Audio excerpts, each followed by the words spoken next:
गोटे सहर रे जड़े अत्यंत धनी व्यक्ति थिले। धन अधिक हेले मध्य मनरे भी सी अत्यंत महान थिले। तांको गाँ को बा सहर को जेतेबेले कौनसी गरीब लोक आसंती किंबा साधु सन्थ आसंती से तांको निज घर को नियंती, तांकर सेवा सत्कार करती, आ तांको ससम्माने विदाय भी दियंती। इमिति थरे कौन होइची ना जड़े अत्यंत गरीब साधु जड़े से सहर को आसी था। सेठ बा धनी व्यक्ति जो जानिले जे जड़े गरीब सन्थ आसछन्ति बोली तांको जाई निज घर को डाकिले, तांकर गोड़ हाथ धुआधुई कले, घरे तांको स्वादिष्ट भोजन रे आप्यायित कले एवं जीवा समय मध्य किछि अन्न वस्त्र दान कले आ तांकर पाद स्पर्श करिगिरी प्रणाम कले। ए समय से गरीब साधु जनक तांको आशीर्वाद देले जे आपणकर एई धन एई मन सबोल पे एमदी रहू, आउरी आपणकर धन वृद्धि प्राप्त हो। किंतु ए धनी सेठ जनक कहले एहा भी दिने चली जीव। ए गरीब साधु जनक सेमती किछि आ बुझी पारलेनी, से चली गले। एमिति गोटे वर्ष पर पुणी से गरीब साधुंगर ए सेठ कथा मन पड़ा। सी धनी व्यक्ति सेठ केमिति अछंती देखिया पे से गाँव को आसिले। आसिक देखिले जे जो अंचल रे ए सेठ घर थिला से अंचल घर द्वार किछि नाही, खाली बालीचर माड़ी जाइछि। पचारे जे ये गोटे विराट धनी लोकंर घर थिला, कहीं से आछि देखा जाउनी। लोक मैंने कहले जे अल्प दिन तले जो वर्षा झड़ तोफान एवं बन्या होता से ये जो धनी लोकंर घर भासीगला।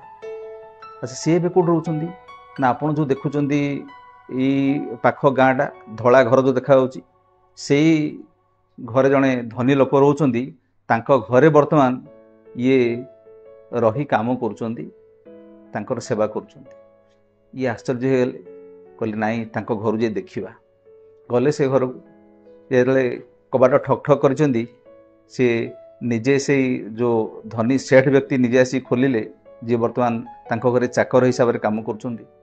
आसी प्रणाम कले, तांको घर भितर डाकिले।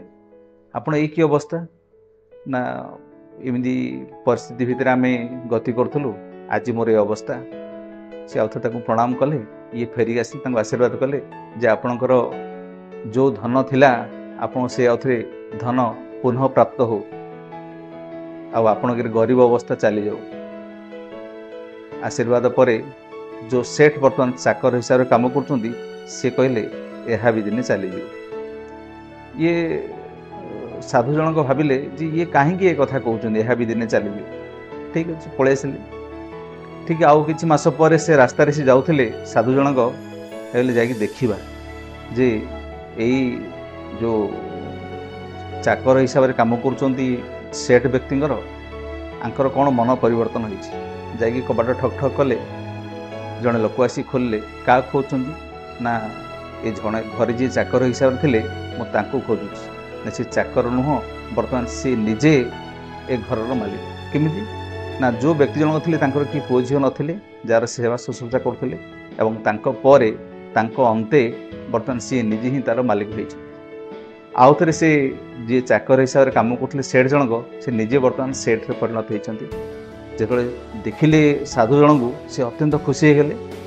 आसिले आउ थे सेवा सत्कार कले, भोजन रे आप्यायित कले, जीवा समय आउ थे दान दक्षिणा देले।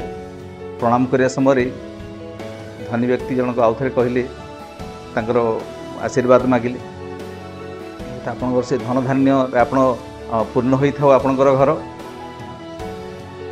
ये वर्तमान जी आउ थे सेठ होती चाकर आउ थे सेठ, से कहले यह भी दिने चली। ये साधु व्यक्ति जनक बहुत आग्रह रे गले जे आउ थे आसी देखा जे आंकर कौन परिवर्तन हो। किछि दिन परे से रास्ता रे ଯିବା ସମୟରେ ସେ ଆଉଥରେ ଆସିଲେ। ଆଉଥରେ ଆସିକି ଯେତେବେଳେ କବାଟ ଠକ୍ ଠକ୍ କଲେ, ସେଇ ଯେ ସେଠରୁ ଚାକରରୁ ସେଠ ସିଏ ଆଉ ନାହାନ୍ତି।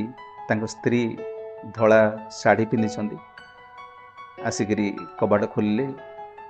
ଖୋଲିଲା ପରେ ଜଣାପଡ଼ିଲା ଯେ ସେ ସେଠ ଜଣଙ୍କ ଅଳ୍ପ ଦିନ ତଳେ ତାଙ୍କର ଦେହାନ୍ତ ହେଇଯାଇଛି ଅଜଣା ରୋଗରେ।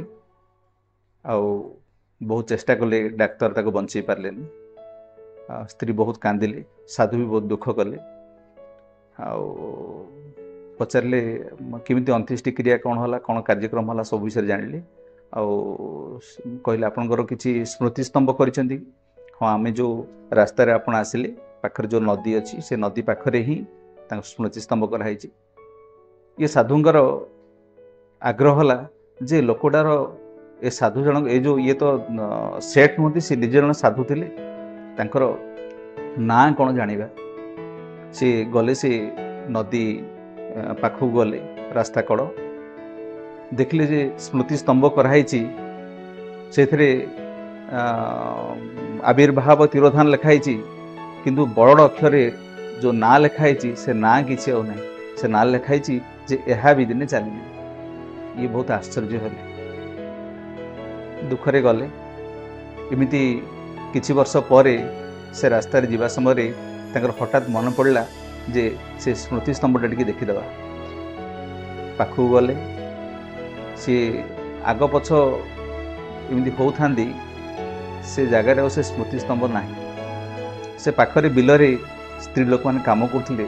ତାଙ୍କୁ ଯାଇ ପଚାରିଲେ ଯେ ଏଇଠି ଗୋଟେ ଯେଉଁ ଧନୀ ବ୍ୟକ୍ତି ସେଠ ଜଣେ ଥିଲେ, ତାଙ୍କର ସ୍ମୃତିସ୍ତମ୍ଭ ଥିଲା, ସେ ଲେଖା ହେଇଥିଲା ଏହା ବି ଦିନେ ଚାଲିଯିବ।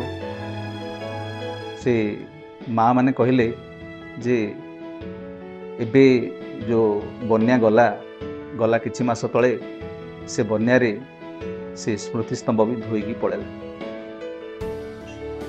ସାଧୁ ନିଜକୁ ନିଜେ କହୁଥିଲେ ଯେ ଏହା ବି ଚାଲିଗଲା।